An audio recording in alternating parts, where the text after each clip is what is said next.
Okay, now let's discuss IPsec protocol. IPsec stands for Internet Protocol Security. IPsec is an open standard that enables secure and encrypted communication. Open standard means almost all firewall, checkpoint, Palo Alto firewall, FortiGate firewall, Cisco SA firewall, FTD, all the firewall and routers support this protocol.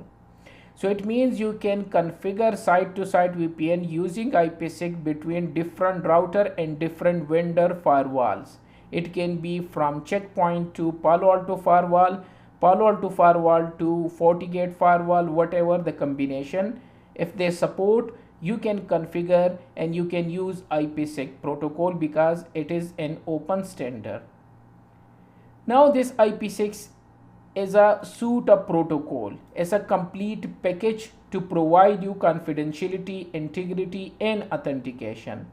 I believe in second lecture we discussed CIA, confidentiality, integrity and availability. So we discussed these three things there as well. So they can provide you these three main things: confidentiality, integrity and authentication. And you can use IPsec for both type of VPN, remote access VPN and site-to-site VPN. So you can use IPsec to build VPN over internet on other non-secure network, because this is the purpose to use this protocol. If you are using unsecure network such as internet to securely access your resources, so it means this protocol is for you. IPsec Internet Protocol Security work on network layer. So this protocol work on network layer differently. This is the security for IP, and IPS work on network layer. IPsec only unicast traffic can pass through virtual private network. It means if you are using multicast traffic, so IPsec is not for you. This is the main disadvantage of IPsec. But mostly we have unicast traffic, then you can use IPsec VPN. So you can use IPsec to encrypt and authenticate between two different devices. It can be firewall to firewall, router to firewall, or whatever. It can be the combination.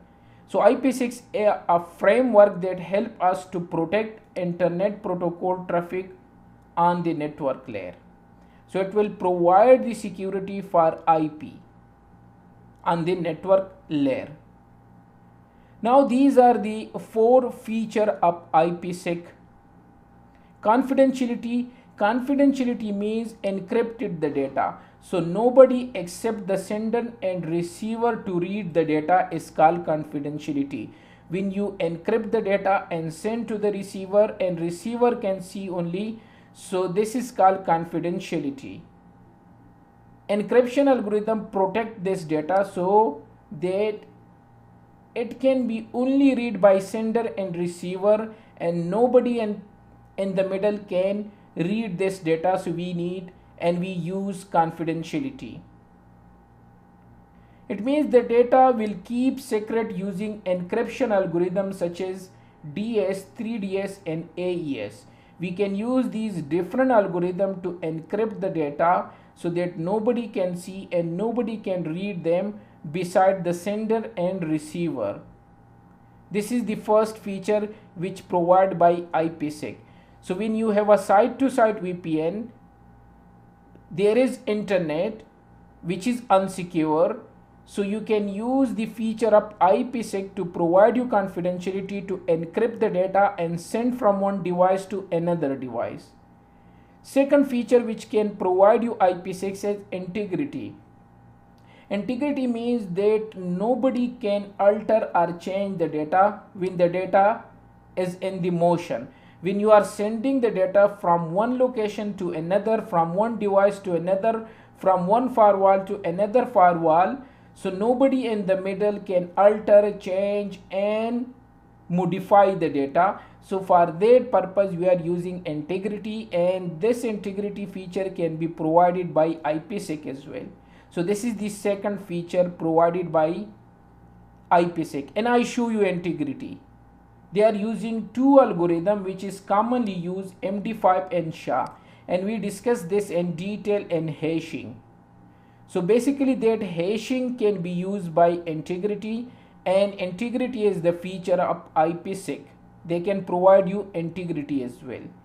So by calculating the hash value, the sender and receiver will able to check that the data is not being altered and nobody changed the data when the data was in motion.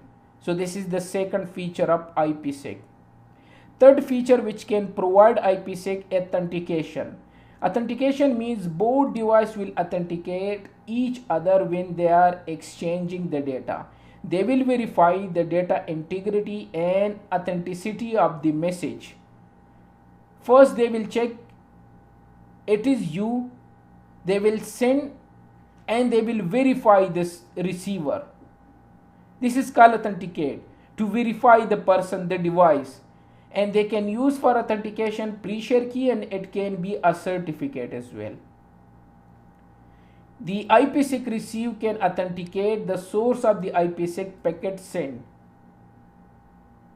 and it means we need to verify. So verification and also done by IPsec. The fourth and last feature of IPsec is anti-replay. One type of attack is attacker could try to capture these packets and send them again. Even though they cannot read them, but they can capture them and they can send them again. Or maybe they duplicate them and intercept them. They change them, they duplicate them, they change the sequence. So what the IPsec feature is anti-replay. What they will do, if the packet is arrived late and it has been modified, or it has been duplicated, or it has been captured and it been received later, it will be considered alter or it will be dropped. So 1, 2, 3, 4 and somebody capture packet number 3 and it's arrived later than 4, or it has been duplicated. So what they will do, they will drop them, that no. So somebody can do such type of attack. So IPsec can provide you protection from such attack as well. So it's a complete suite providing you each and everything which we need for VPN. Now IPsec has two main protocol, ESP and AH, and there are many encryption method. Most one is DS, 3DS and AES. There are two type of authentication, MD5 and SHA. And there are many DP element which we discuss in detail, D1, D2, 5, 14, 13 up to 30. There are many DP element group which you can use. Now the two main protocol which is used by IPsec is encapsulating security payload, which we call them ESP. Now if you are using ESP in IPsec, it can provide you integrity, encryption, authentication and anti-replay function as well. All four features which we discussed above, if you are using the IPsec protocol ESP, they can provide you all four facility and features. They can use DS, 3DS and AES to encrypt the data. They can use MD5 and SHA to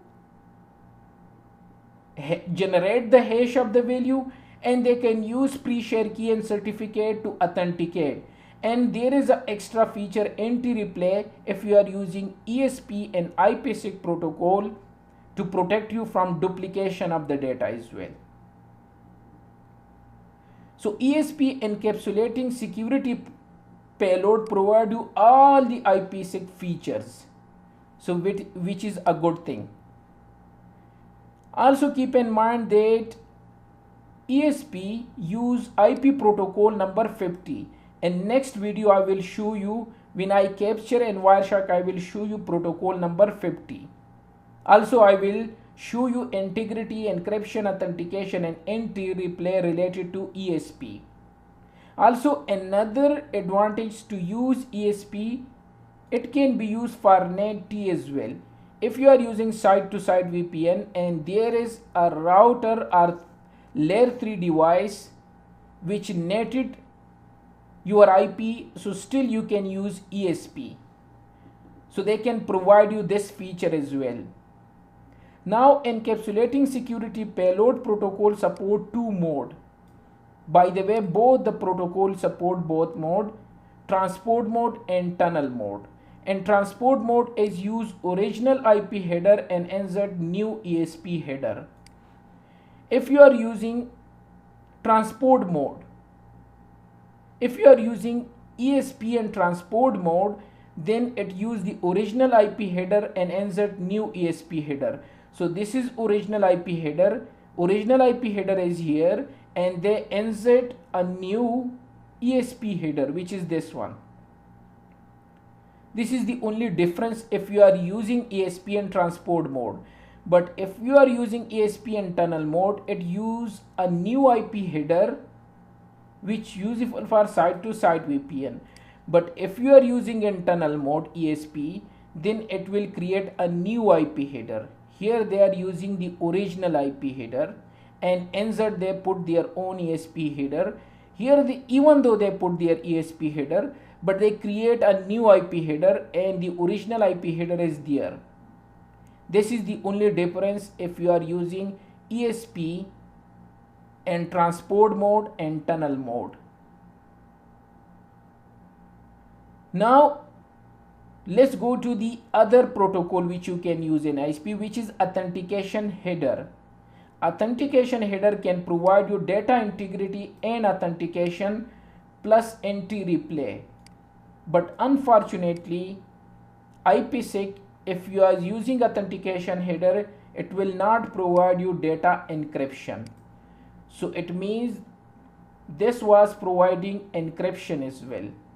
This is the only difference, the main difference between ESP and AH. AH can only provide you data integrity and authentication but no data encryption. It means the data will not be encrypted. And data can be tampered and it can be seen by other. And it used protocol number 51. This was using protocol number 50.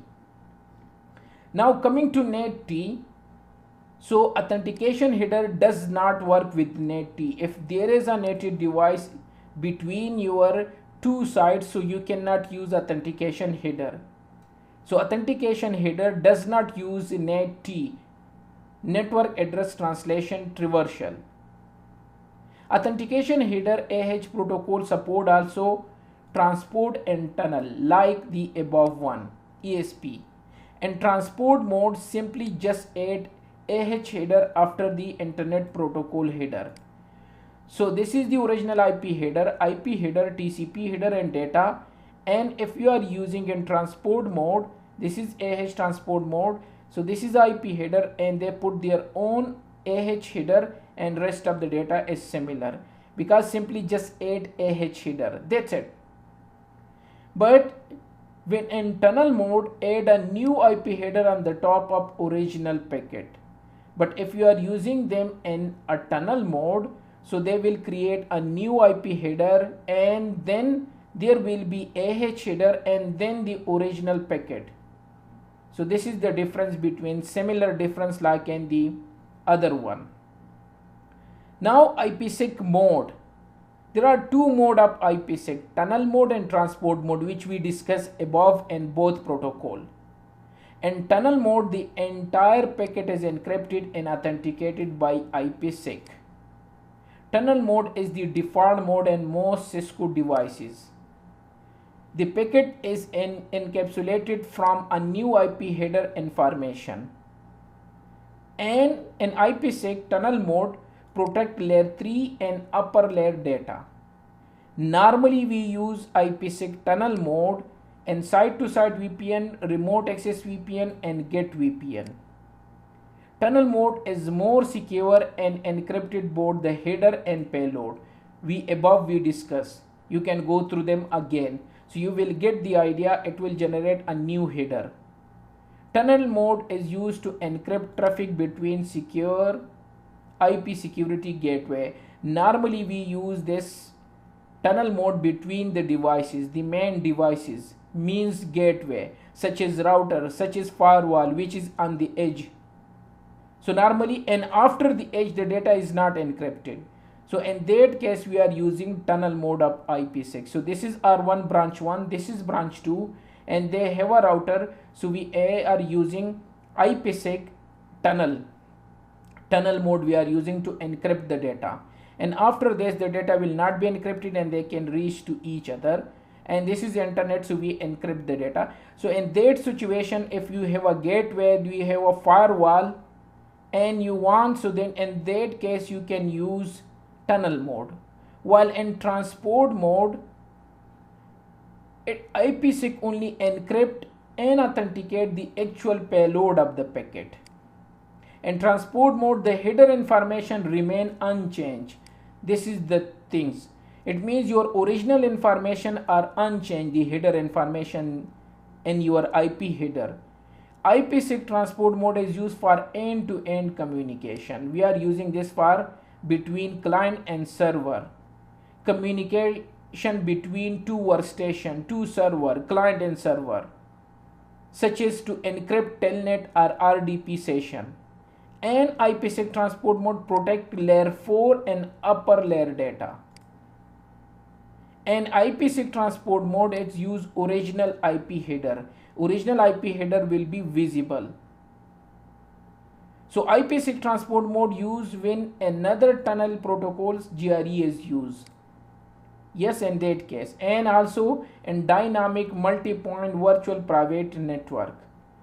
And maybe you have a server and client and you want to encrypt RDP, or maybe you want to encrypt the telnet session. Then in that case you can use transport mode. And this is not between the edge devices, this is between the two end devices.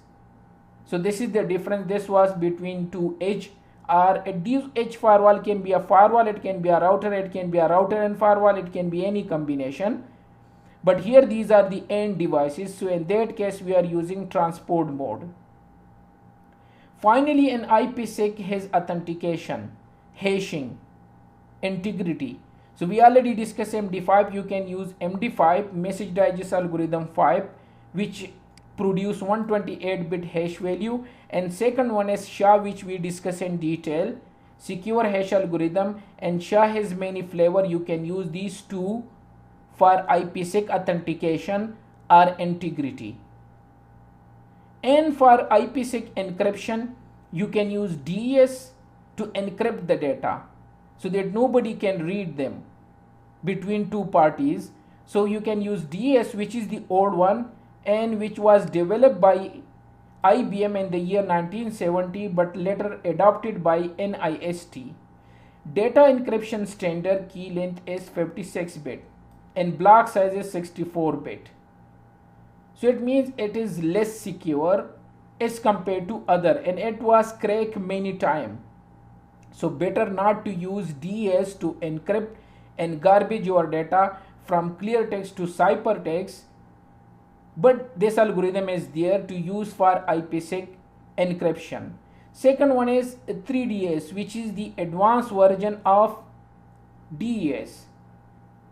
DES to encrypt the data 3 times. In 3DS, data encrypt standard encrypt is applied 3 times to the plain text.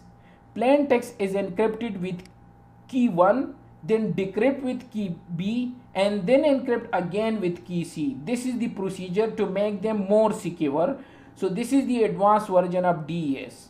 So DDS is also support encryption protocol for use in IPsec and Cisco product and many other products as well. The DDS operates similarly DES. Their data is broken into 64-bit block. So block are similar, but 3DS process each block 3 times, each time with independent 56-bit key. So it means DDS effectively double encryption standard over 56-bit encryption standard. and triple DAS is variation of DAS, which is secure than data encryption standard, which is more advanced, and it will do the encryption 3 times in simple word.